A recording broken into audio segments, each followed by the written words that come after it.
We begin the presentation with the names of the two individuals who were interviewed, Dr. Satasha Green and Mr. Nate Goldbaum. Both of them are social justice leaders in the field of education.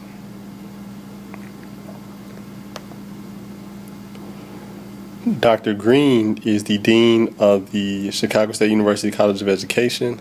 Mr. Goldbaum is a teacher and is also a part of the CORE organization known to do activism around social justice.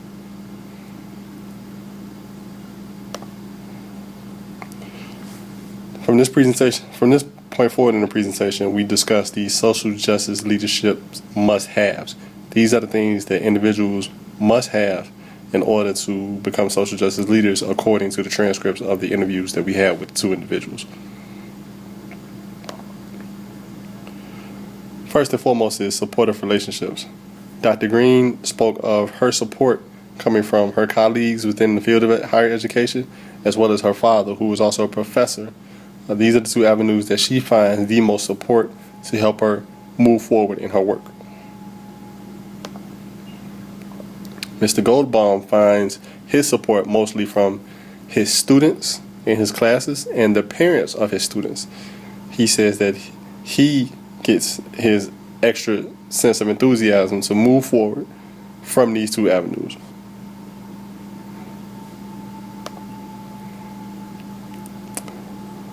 One of the major themes that came forth in both interviews was the idea of a paradigm shift.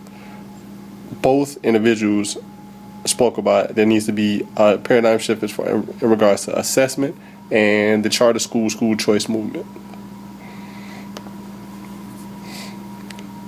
Also an issue that came up was the pursuit of equity. All social justice leaders must have or must pursue equity. Dr. Green spoke in form of special education and black boys, and Mr. Goldbaum spoke about incarceration, prison school incarceration pipeline. Perseverance is another important issue, and the idea of cumulative gains and victories, meaning incremental, small, step-by-step victories that lead to a larger victory over time. An analytical approach also stood out as well. Both Dr. Green and Mr. Goldbaum spoke of purposeful systemic miseducation, particularly of public school children and low-income minority children. The ideas that they made in those regards, in regards to this topic, tied directly into Carter G. Woodson, which was our book of choice for the semester. Carter G. Woodson stressed self-determination and self-education.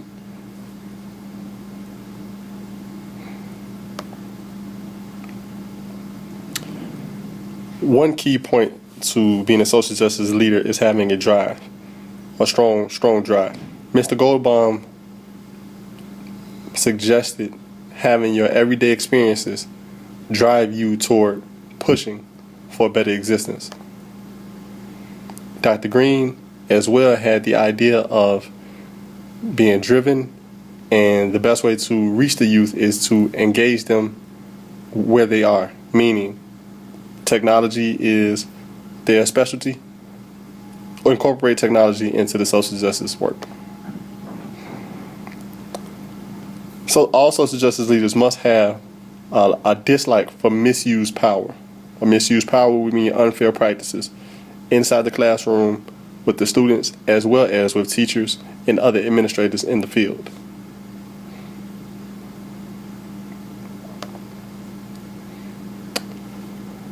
Collaborative networks is a issue or a theme that came up in both interviews.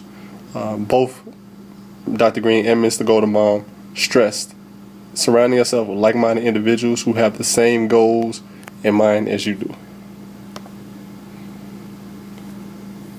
Having a personal connection to your work helps as well. Dr. Green spoke of her sister raising her nephew, and her nephew was incorrectly diagnosed for special education, and this pushed her into social justice. Mr. Goldbaum spoke of his battles in CPS, Chicago Public Schools, with the mayor and the appointed school board. These battles became personal for him in that he felt the need to help those children in the CPS system. Egalitarianism is also a term that came up in both interviews. Mr. Goldbaum stressed egalitarianism in charter versus public. He advocated for public school students to receive the same fair education as anyone in the charter school. Dr. Green spoke of debunking racial myths and misconceptions, such as black boys do not measure up academically to other groups or categories of students.